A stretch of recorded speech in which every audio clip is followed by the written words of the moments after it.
here so that we can get lined up on the upper camera and get a better view.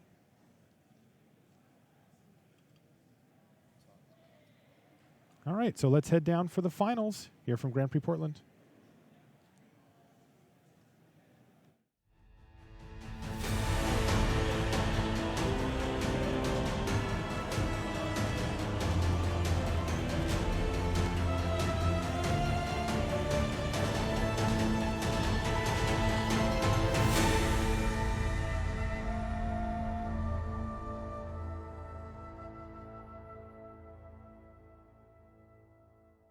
Hello and welcome to coverage of Grand Prix Portland. I'm Marshall Sutcliffe in the booth with Jacob Van Lunen, and we're ready for the finals. Robert Santana on Jund Delirium is facing down Travis Wu on Black-White Planeswalkers here in the finals.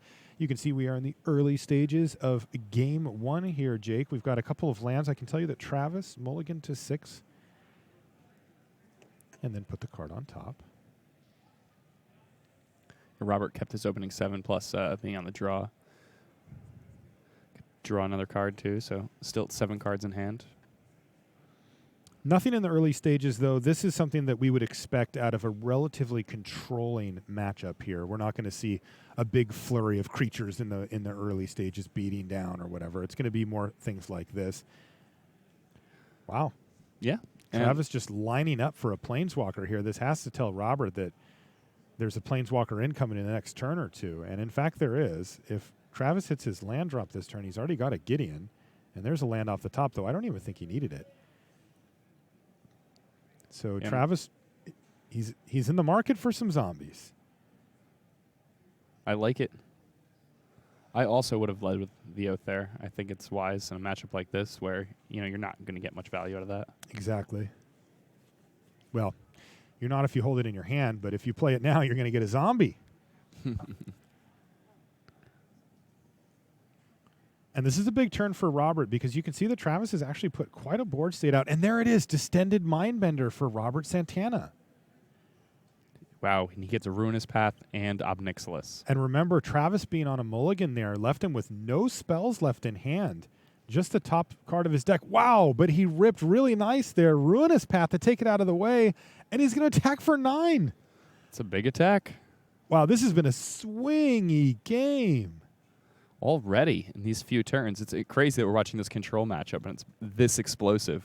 Yeah, I mean, it looked like Robert had stabilized, at least relatively speaking, but that top deck from Travis Wu just opened the floodgates of damage here.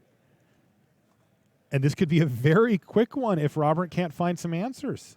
If Robert's hand is just a bunch of grapples and gather the packs and whatnot, then dead. Yeah, Travis activates that Shambling Vent and the game's over. That's exactly 11 damage. 11 damage. Like, Robert has to kill something or affect the board this turn. He does not have the luxury of this, of, playing vessels and things like that. Oh, no. Yeah. Is he just dead? It looks like he's just dead. 1 mana? He's going to take an Evolving Wilds off of this pile. He's dead. He may have a Fiery Impulse. He doesn't play Deadweight in the main. A Fiery Impulse would kill one of the 2-powered creatures and keep him alive. In fact, he may be even able to kill the Shambling Vent, depending on what's in his yard. He does have a Fiery Impulse, Jake. Good eye. Okay. So that's a turn, but that's dangerous because then, he's at...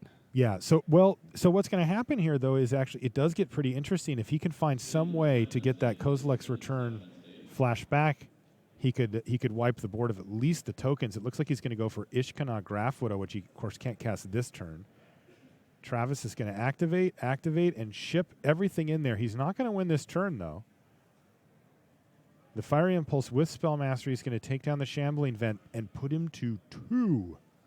Yeah, down to 2 Still life looks here. terrible here for Robert. Even if he plays out the Ishkanah, that will buy him a turn. Can he scrap back into this game? Ishkanah Graffwidow is the type of card that you want to do this, right? Absolutely. It gives you breathing room. It makes Travis's attacks a lot worse. Realistically, Travis can still attack with Gideon, but then it just gets chump blocked by a spider. And that is where Robert can hide. This could be the start of a comeback here for Robert Santana. I mean, Ishkana is exactly the card he needs to make this kind of comeback, and he's fortunate that he had that fiery impulse, but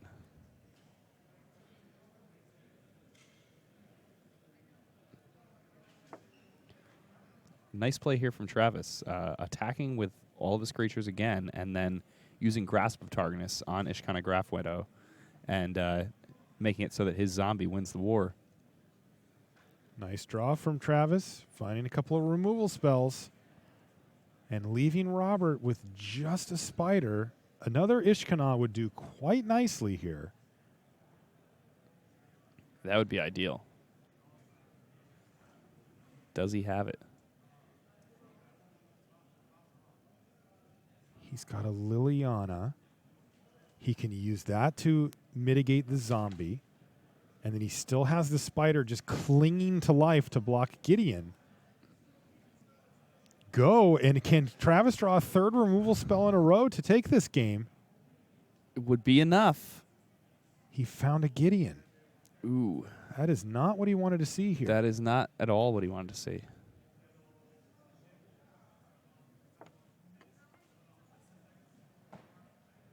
Yeah, so that Gideon, though, making another token and making another zombie. Those all attack for 2. Lethal, lethal, lethal, and another lethal. You know, I didn't think the Gideon looked too good, but when it comes with a lethal zombie, I have to say that actually just isn't that bad of a draw.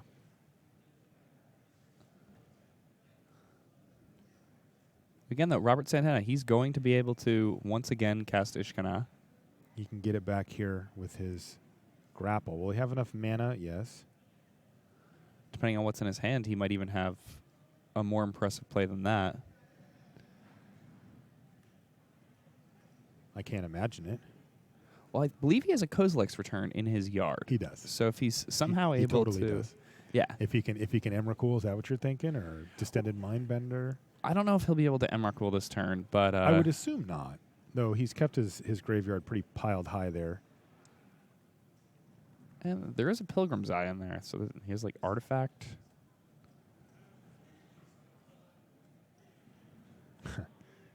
Take a look at Robert here as he goes in the tank. How can I survive?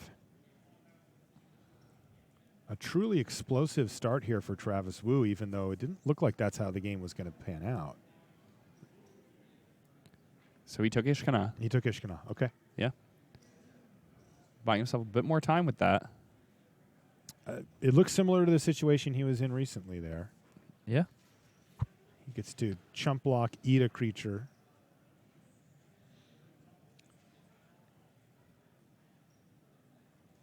And there we go. Ishkana Graph Widow. Once again, Travis has 4 lethal threats, and Ishkana makes 4 blockers, though Liliana also helps.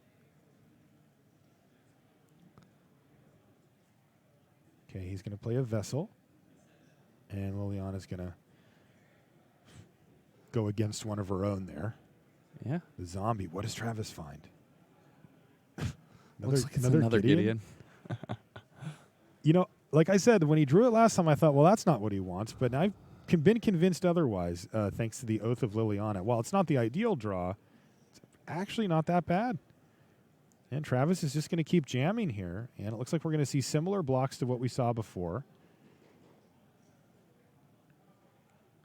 This is very good for Robert. He loses a couple of spiders, but takes out 2 of the tokens.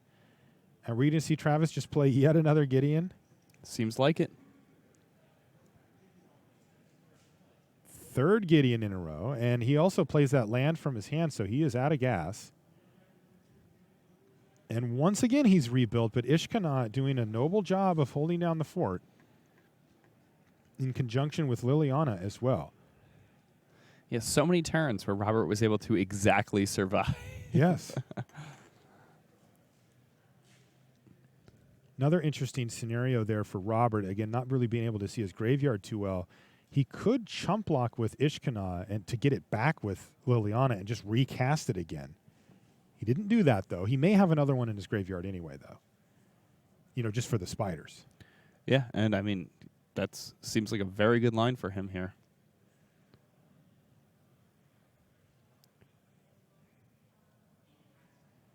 Ideal draw step for Travis at basically any point now would be Planner Outburst, able to clear the way so that Gideon can attack for lethal damage. And it looks like Liliana is now going to dig around in the graveyard here and see what she finds. It was the Mindbender. That was from earlier in the game. Now, Travis Wood has no cards left in hand, but maybe Santana just wants to have a 5-5 instead of a 3-5 with reach. Also, again, putting Ishkanah back in the graveyard's not bad. Yeah. And boom. Kozilek's return. There goes Kozilek's return. Of course, the Mindbender is going to survive that. It's actually technically on the stack when that goes. And is this Robert Santana coming back fully here and turning this game around? Unreal. He has been at 2 life facing 4 lethal threats for 3 turns in a row. Yeah. And now all of a sudden, he's the one who's in the driver's seat here. It's been a really interesting game. I mean, Robert got that really early descended Mindbender, and Travis knew that he wasn't going to win the game with cards in the long term. So he needed to get aggressive, and he got aggressive as one could imagine somebody getting. And he did. And you remember, that was against Travis Wu, who had mulliganed as well. Yeah, and that fiery impulse from Robert Santana gave him exactly 2 life. And right away, Travis finds himself another removal spell to take down the Mindbender after a Shia token chump blocked. This game's been crazy good. And yeah, that was a grapple with the past. He also had the ability to Vessel of Nascency, but wanted more options. He got back Ishkanah, if I saw correctly. And now a whole bunch more spiders once again. And a lot of cards, too. Here's Nissa churning through the top of the library. And my goodness, Robert is still in this game and, in fact, is ahead now. Yeah, he looks like he's solidly in the driver's seat. I think so, too.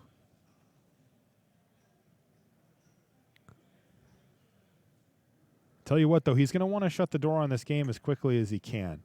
Yeah, I mean, there are a lot of things that could happen that would make him just lose right away. Not a lot, but, Soren's one activation could potentially win the game. I think Travis is actually a mana short on Soren at the moment, so that's at least 2 draw steps.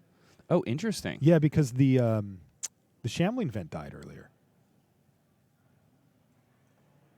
And meanwhile, Travis has to just be content with jamming with Gideon here after he's drawn his card. And there goes the Vessel now for Robert. So if that card stays in Travis's hand, does that give us an idea of what it could be? No, it could be a land. He could just... Could be Soren.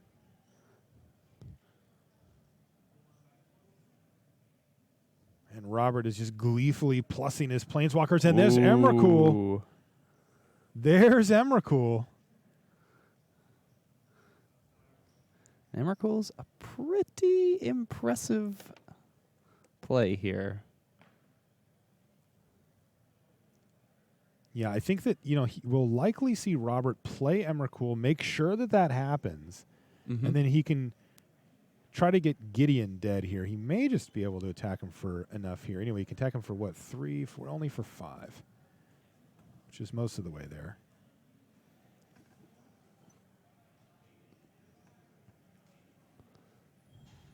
And it looks like I didn't quite see it because Travis put it away, but maybe it was something like an ultimate price or a grasp. Yeah, okay. To take down one of the spiders and maintain a loyalty on Gideon. Travis knows that he needs to cast that anyway, because if he's going to get Emrakuled here, he's not going to want that in his hand. So may as well choose how he'd please. And this is it. We're going to see Emrakul here. Unbelievable game from Robert Santana. So far behind in the early stages, clinging to 2 life for multiple turns, and now casting Emrakul against an empty-handed Travis Wu. Crazy stuff. It's going to be interesting. I mean, Travis can still win this game, which is just crazy to me. It is.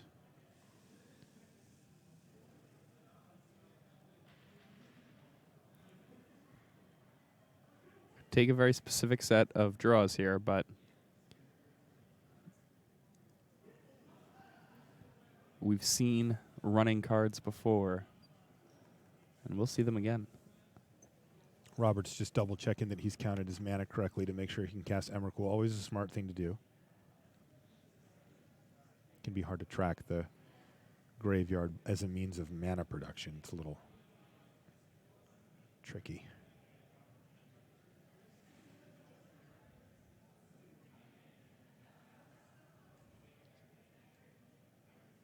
He was also counting out how many lands he had played because he's still got that Pilgrim's Eye in his hand. He's going to cast it.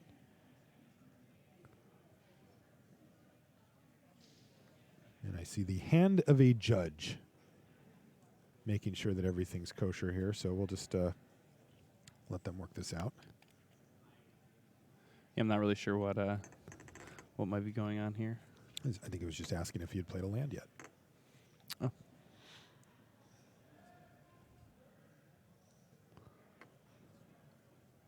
Yeah, Travis here on his extra turn. I mean, his regular turn, he could draw an untapped land, and then on his extra turn, he could draw Sorin.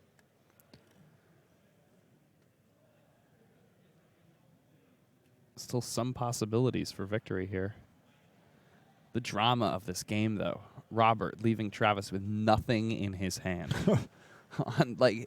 Was that turn 4? It just right away just starts going. And then There was a flurry of action in the early stage for sure. And the whole game has kind of reverberated off of that two-turn sequence there. And now we've come to a bit of a grinding halt here as they sort out how many lands Robert should have. Yeah, it looks like they got it sorted. All right, so Swamp is going to go into hand for Robert Santana off of the Pilgrim's Eye. Liliana's going to tick upwards, though no actual target. And Robert's going to pass. Now, remember, this is Robert controlling the turn, so he's just going to decline to play this land for Travis. He could -4 Gideon to make an emblem here and leave Travis with a weakened but still there Gideon and now an emblem. Or he could just say, okay, close enough. Depends on what his plan is for actually getting Gideon dead and attacking it at some point. Smart play there by Robert. He's going to tap both of the Pain Lance to get in for 2, but not a particularly exciting Emrakul turn here for Robert. But one thing that is exciting for Robert is that he now has an Emrakul on the battlefield. And it looks like Robert's decided just to pass. Well, that is in your hand, Travis, though you can play it. And it's a transgress the mind, and that's not going to do it. Robert Santana takes down game number 1 against Travis Wu, hanging on by merely 2 life, facing down a 5/5, 3 2/2s for multiple turns, and still getting the job done. Incredible stuff there in that first game. Hopefully all of our games are that exciting. Yeah, there we really saw the incredible power of Ishkana Graph Widow. A card that, when we first started seeing cards from Eldritch Moon and we saw that card, a lot of people were skeptical. They were saying, you have to work for Delirium. It's still a bit of a pipe dream. It turns out that card is very much the real deal. We've been seeing it in action all weekend. We saw it all last weekend. And now here in the finals, Robert Santana with a Jund Delirium deck using Ishkana Graph Widow to just stabilize it 2 life against Travis Wu and get back in the game. Yeah, one thing that I definitely noted after the Pro Tour was how easy it is to get Delirium if you make it a priority. Yeah. Once people started playing Vessel of Nascency, and I thought, okay, well, when I see that in a constructed deck, I know how important Delirium is for these decks. And it is really quite easy to get Delirium if you want it. You do have to dedicate slots of your list to make it happen. But, like you said, when it comes to cards like Ishkana without Delirium is kind of miserable. That's a medium card. And but when you play it with Delirium, it pushes it into that really great category. And so as long as you're prioritizing it, you can get it. decent and limited, even without Delirium. 3/5 reach. Pack one, pick one, my friend. All right, now this is a big one here, Jake. Let's get into this. So on the sideboards here, we were talking about how there's too many spot removal spells for each player in the main deck. Now, they're not going to want to have 0, but they've just a little overloaded, for matchups like Bant Company and that kind of thing, where they're not going to be seeing as many targets here, and they're certainly going to be doing some pretty major work on their sideboard. So what are you seeing that could come in place of some of those spot removal spells? All right, so Robert Santana's got a pretty nice board for this type of matchup. I feel like post-board, his matchup improves quite a bit. He has Pick the Brain, he has Den Protector, he has Transgress the Mind, he has an additional copy of Emrakul the Promised End, he has a Duress. So he's able to really take out all of these cards that are kind of miserable in the matchup and replace them with very live, high-impact cards. Travis, on the other hand, again, he can bring in an additional copy of Read the Bones, 3 Duress, 2 Infinite Obliteration, an Anguished Unmaking, and another Planar Outburst. So here, what's going to happen likely is that they're both going to be picking apart the other's hand and taking threats, and we could very easily see this kind of become a top deck war. Right. We know from formats like Modern that, once these matchups kind of get figured out, a lot of the time people start removing discard spells from their decks in post-boarded matches because both players end up with empty hands and then they're terrible top decks. But this is a brand new format, and I doubt either of these players have a ton of experience playing the matchup. Also, the sideboards don't really allow them to do that in the same kind of way. Mm-hmm. So I'm going to be really interested to see how this pans out, and I think discard spells are going to be really high priority, high impact cards in the early turns of the game, and I think they're going to be really bad top decks in the later stages of the game. And I think the winner of these post-boarded games will likely be dictated by who draws their discard spells early in the game or who draws their discard spells late in the game. Okay. Yeah, you'll often see that in matchups where both players have a lot of discard spells, is that they'll tend to do a pretty good job of tearing apart each other's hand, and the dust sort of settles on the game, and then it's like, who's got the engine? Mm-hmm. We've seen Tireless Tracker over the course of the weekend do a lot of work. We're not going to see that kind of card here, right? It's probably going to come down to the Planeswalkers from Travis and, a few different things that Robert has going on. But okay, players are taking a look at their opening sevens. Hopefully we get a pair of keeps here. Let's see how these hands look to our players. Cash out the last of your prize tickets after a great weekend here at Grand Prix Portland. Thank you everyone for coming, and safe travels.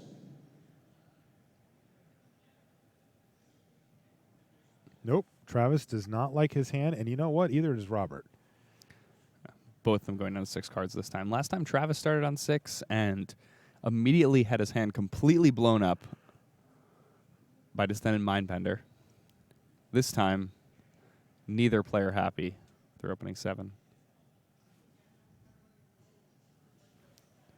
Before the match, we were talking about how good Distended Mindbender was in the matchup, and it really was just incredible there in Game 1. I mean, it had to have won Robert that game. I mean, looking back at how razor thin that margin was for Robert to actually pick up that victory, another spell from Travis felt like it would have won in almost every scenario. I don't care what the spell is, just removal of creature, of draw, anything.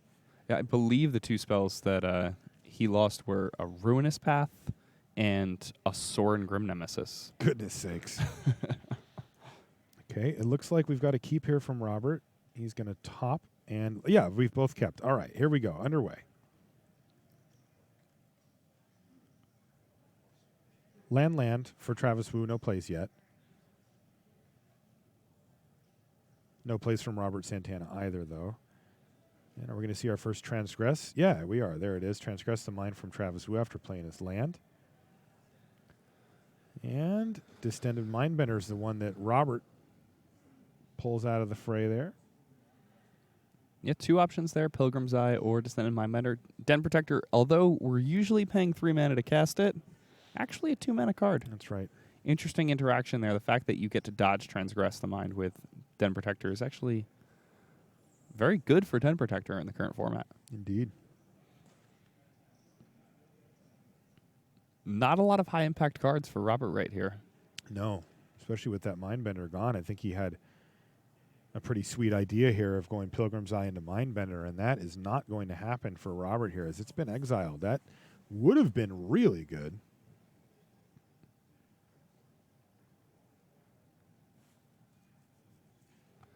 And Gideon is, I think Gideon and Collected Company and Jay's Friends Prodigy are really the most powerful in a vacuum cards in Standard. And we haven't seen that much Gideon. I think the problem is that a lot of the decks which might want to be playing that card either can't play enough lands to play the 4-drop or need to play enough creatures for their Collected Companies to be good and need to be low to the ground in casting cost. So I'm really impressed here by just the fact that a 4 Gideon deck makes it to the finals of the GP and how frequently that happens in formats where that's not very common. Another important piece of the puzzle here for Travis Wu, read the bones. This is one of his ways to really get ahead on cards, both in quality and quantity.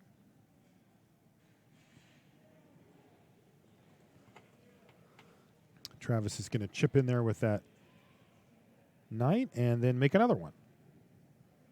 Robert's not quite done for the turn, though. He's got himself a grapple with the past, which, found an Ishkanah. And you know what? Robert actually has Delirium here. Yeah. 3-card Delirium. Does he have a land? Bang! Graph Widow, trigger. And Travis says, but you've only got 3. Oh, Pilgrim's Eye, huh? You have some risky business there from Robert, not chump blocking with that Pilgrim's Eye.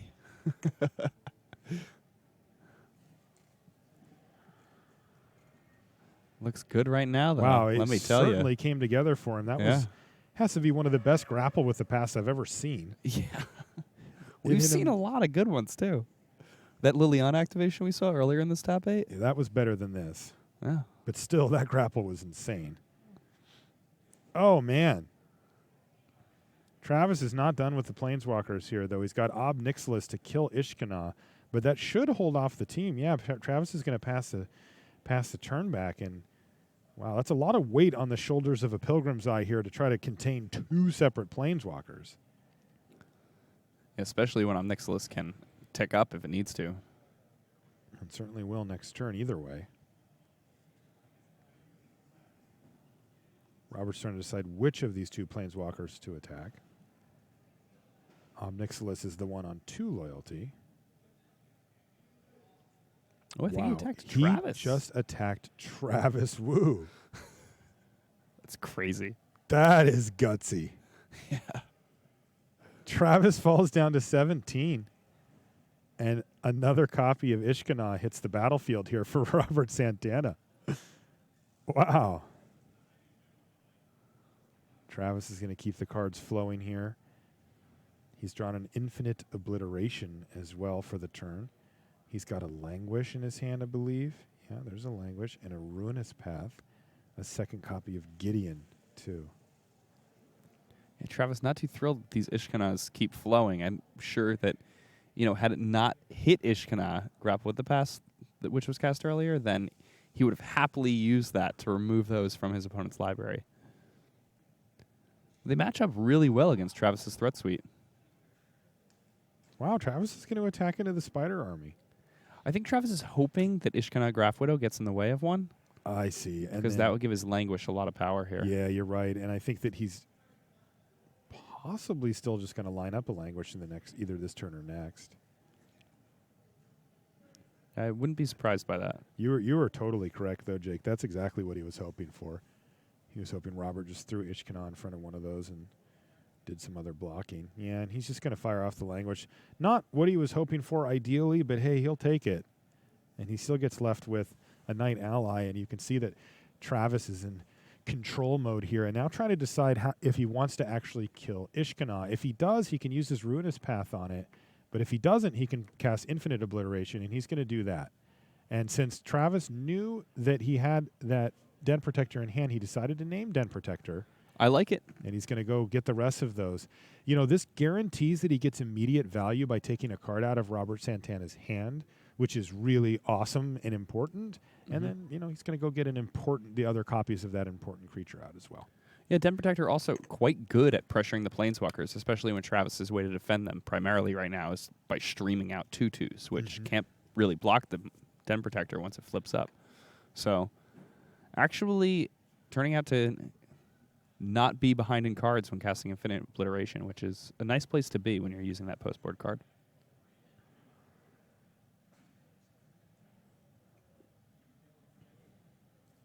We do see, though, that Robert has another copy of Grapple with the Past in hand, and he can use that to grab, I believe he has another Ishkanah in the graveyard, so later on that would work well. He should have one from that Obnix list that killed it, so it could just be 3 Ishkanahs.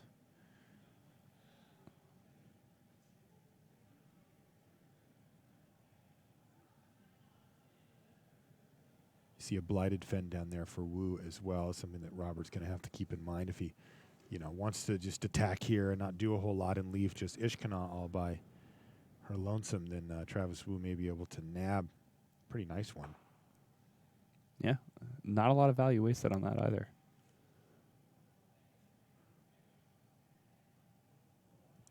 Attack Gideon. Travis is going to eagerly chump block there, like you do. Yeah, that's a deal. And here's Grapple. Let's see what he finds. Well, he didn't find anything additionally, so Ishkanah still looks like the best creature he can get. He would have to replace this Ishkanah, but hey, it's untapped and it has spiders. It doesn't seem that bad. No, seems totally fine to me. And there we go. That's the third one of the game for Robert Santana. Can Travis take this kind of pressure? Travis still has 2 Planeswalkers up, so he doesn't look like he's in bad shape. Ooh, Ruinous Path for Wu.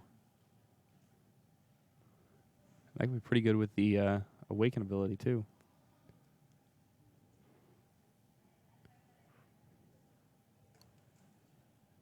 Travis is down to 15. Yeah, continuing to draw cards here. And you can see that Travis is doing the Emrakul math here now. Yeah. Trying to find out when his opponent is going to have access to that.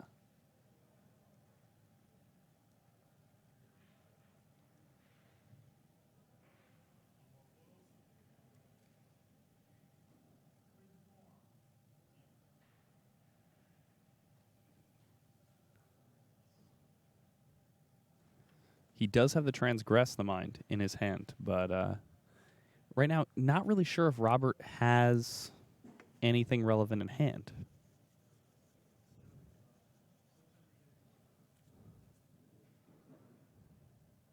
And this is the problem with sideboarding and so many discard spells when your opponent is doing the same thing. Often draw them later in the game. Yeah, here's an Oath of Liliana. Take down one of the spiders. And then Travis is going to get a couple of knights off of a pair of Gideons.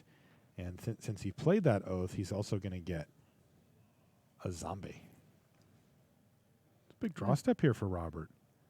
Yeah, really important draw step for Robert. He's been hiding behind Ishkanah for quite a while. 3 different Ishkanahs, I might say. But he really needs to kind of turn the tide around here, as Travis has been consistently having great turns thanks to the 2 Planeswalkers he's got on the battlefield for multiple turns now. Yeah, he's been using his mana effectively. Oh, it's Traverse? Wow. That's one of the better draws in the deck for Robert. Absolutely. Man, is he really going to be able to go get Emrakul and cast it here? Doesn't look like it. Yeah, I don't know if he has quite enough for that. Doesn't look like it, no. So he's going to go get Nissa Vastwood Seer, which he can use to become a Planeswalker at least.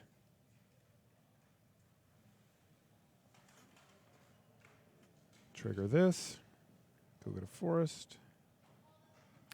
That may be telling Play of it, what's in Robert's trigger it. hand, maybe? It's his last remaining card. His second copy of Emrakul, the Promised End. Or he probably would have been able to cast it that turn. He had 7 lands. Mm-hmm. Plus. Yeah, this Ruinous Path looking better and better. Oof. Grapple the Pass isn't bad. It's quite good.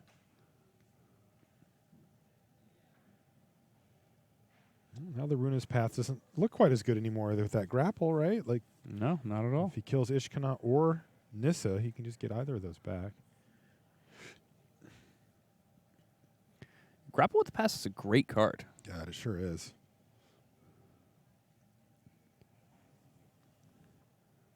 Reminds me of playing with Regrowth back in the old days. Only This one now it helps you actually get stuff in the yard. Yeah, this one like fills your graveyard for you. It's Gives also you delirium. instant. Yeah, look at that. Kind of cool. At the Pro Tour, Ian Duke was telling me that the artwork on that is a throwback to what's it called, Make-A-Wish. Remember that card from Innistrad? Oh yeah. Hey. Yeah, if you look at the artwork, some bad things have happened since. There you go. Take a look at it. So there she is. She's dropped her coin. She's got her teddy bear. Do you see her teddy bear in her hand? Mm-hmm. Things get a little ugly from there. I think that's the girl at the top there. Oh yeah. Reaching down for the bear. That's yeah. pretty sad. Yeah. Sometimes Eldrazi invade your town, I guess. I suppose her wish did not come true. Indeed. All right. Finally, Travis has decided what his line of play is going to be for this turn. And it's play a land and then think a little more. And this is a pretty complex board. Chad says at least she got back her teddy. It's true. She was able to reach it now. Well, that's a good point. Maybe it was like a positive mutation.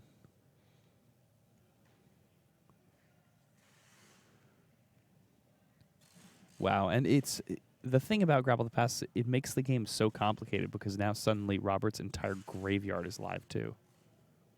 Okay, well, Travis is going to fire this thing off, and then, all right, looks like he is going to awaken onto the Shambling Vent as well.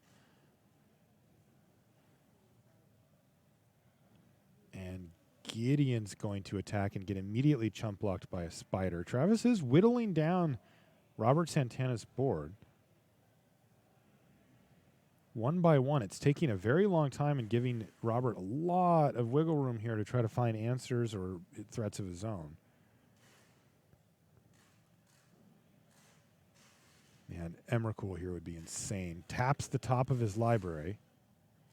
And I think he came up with a Vessel of Nascency. Oof. There's Emrakul.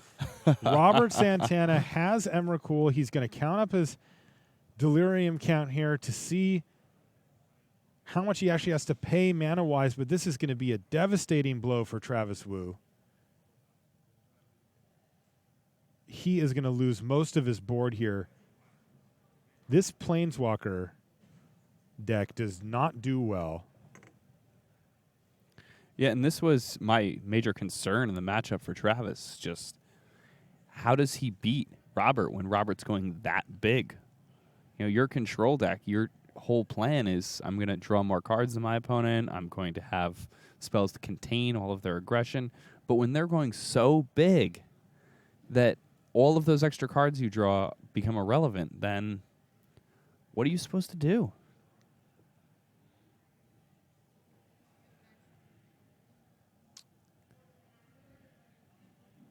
All right, well, let's just see what Robert does. So first things first, he's going to play Transgress, target Travis. That misses. Robert had been setting up for this Emrakul for multiple turns, and it has finally hit the battlefield. Now, Robert has not... All right, I see. He's going to probably just use Ob Nixilis on the Shambling Vent at some point here. I think that would be ideal. Shambling Vent's big. Yeah. And did he activate it? I suppose he just verbalized that. Yeah, he's got to pay mana for that. Yeah, I did. Obviously, Ob Nixilis doesn't get to just blow up lands, though. If he's not going to do it with any other, then I guess he could have just said, "I'll pay 3 and activate it" or something. Yeah, as long as he doesn't try to activate this Blighted Fen or something, then we're fine. Yeah.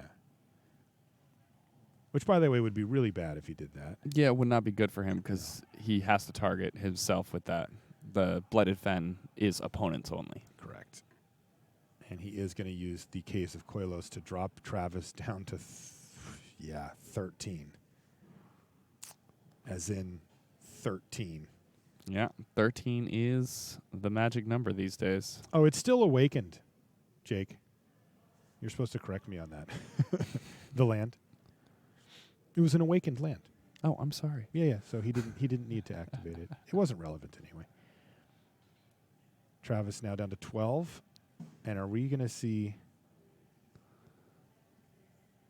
him find an answer for Emrakul? He does not have time. He's got a turn. Read the bones for Travis. All right. 1. Draws the next one. It's infinite obliteration. He shows it to him because he's got all lands in hand. And I think that's it. And Robert Santana is your champion here. Wow. At Grand Prix Portland. What an exciting final match as well. Great stuff. Our players really made it dramatic for us. Thank you to them. Congratulations to Travis Wu on the finalists. We'll see him back on the Pro Tour in Hawaii. Trip to Hawaii could do worse. Mm-hmm. And, of course, we've also got our champion, Robert Santana. He will also be in Hawaii.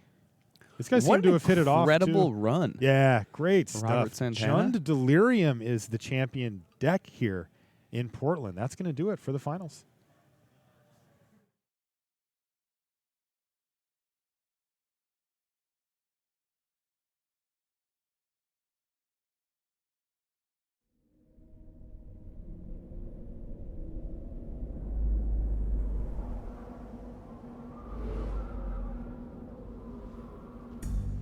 Put your game to the test at a Grand Prix. These Magic celebrations are headlined by 2-day open tournaments with the best players in your region, as well as top Magic pros from around the world. Upcoming Grand Prix include Lille, Indianapolis, Guangzhou, Louisville, and Kyoto. Visit magic.wizards.com/Grand Prix for more information.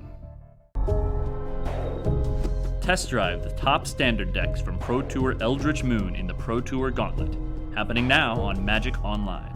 For more information, visit mtgo.com.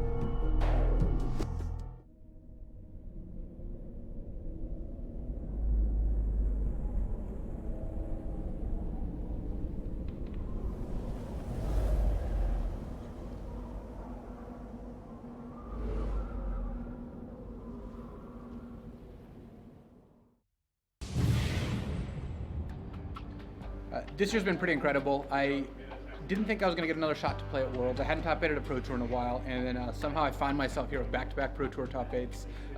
And it's a really awesome experience because I had not gone to as many tournaments, and it was, playing at Worlds was a dream that I had that I really just didn't think was going to happen, and getting into the top 8 twice meant that I'm going to have another shot.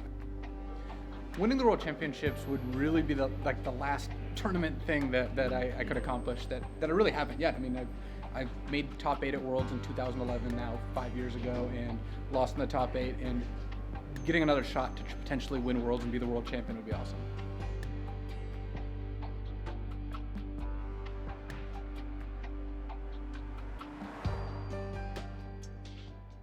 Hello there, welcome back. You can hear the applause in the background for our champion. Robert, congratulations once again. Jund Delirium is the deck that ended up taking down this GP. Jake, we saw a very mixed range of decks here in the top 8. We had the Grixis Cat Pact, which was kind of the fan favorite. Oh, yeah. I mean, coming in. And then we had 3 different Bant Company lists here, including Paul Rietzel's kind of new take on Bant Company, just getting rid of those Dromicus commands and fiddling with creatures. And then we had Black-Green Delirium and Black-White Planeswalkers, Jund Delirium, and 1 Teamer Emerge deck. Great stuff. And I can tell you that BDM is over with Robert, our champion, right now. So I am not actually going to interview Grand Prix champion Robert Santana here. I am just going to let him giggle uproariously at how unreal this experience has been. It is. I can't even believe I'm holding this thing, in all honesty. Like, it's just, I feel like I'm dreaming. It's crazy. All right, well, we don't want to wake you up just yet. You got to do the full interview. What just describe the 3 days. Where are you on Friday? You come here, you're thinking about playing this deck, you're pretty excited about it. Mm-hmm. How does your weekend start? So I felt pretty good coming into the GP with 2 round bye. I took a loss, I think I said earlier, to Blue Red Burn in round 3. It was kind of a bummer, but, it was expected. It was a bad matchup. I end up winning the next one, lose to Colorless Eldrazi Ramp. X and 2, it's just like, this couldn't be going any worse, but got to win it out, just a game at a time. Eventually, I get to round 9, and I have an opponent who decides to be a super, super insanely nice guy. This is really bad, but he just crushes me, and he had better things to do today, so he gave me the win, which knocked me into day 2, and I just could not believe it. And here I am. It's just, I don't know who that guy was. I'm going to look his name up on the player points thing. I'm going to send him like a fruit basket. I don't know what I'm going to do, man, but God, he deserves it. That guy is the MVP, man. He is the real MVP here.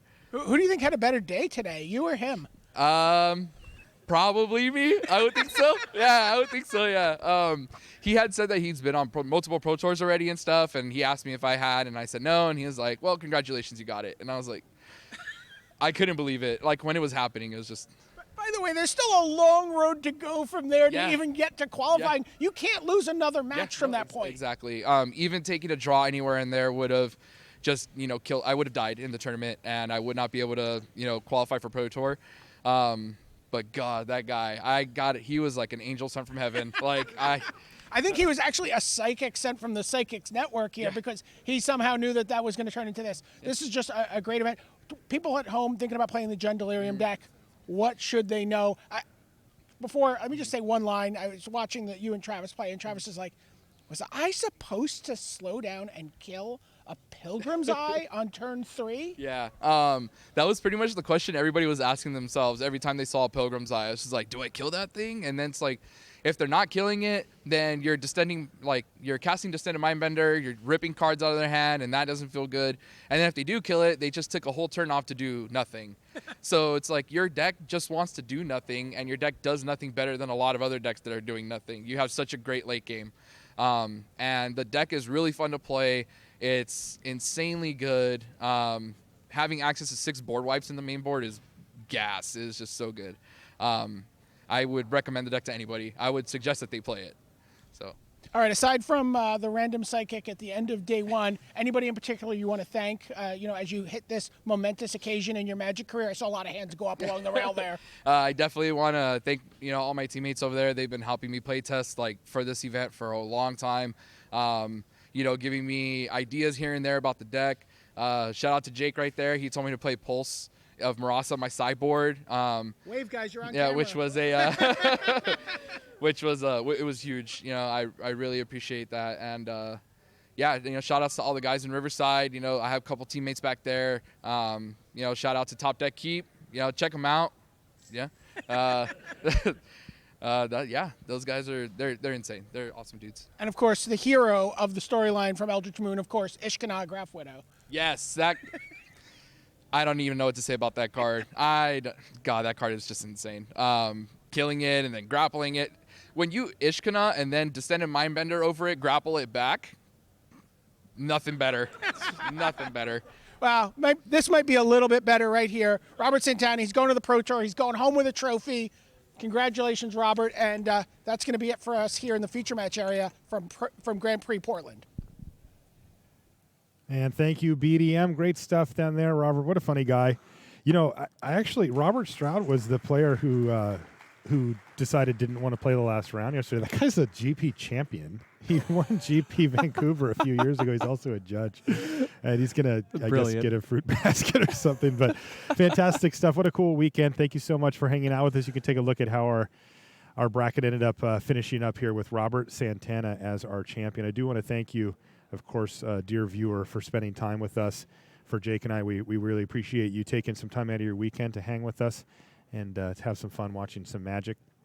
It was really cool to get to bring you Standard all weekend here from Portland. And on behalf of our coverage team, Reed, BDM, this guy right here, JVL, and Marshall Sutcliffe, we'll see you at the next one.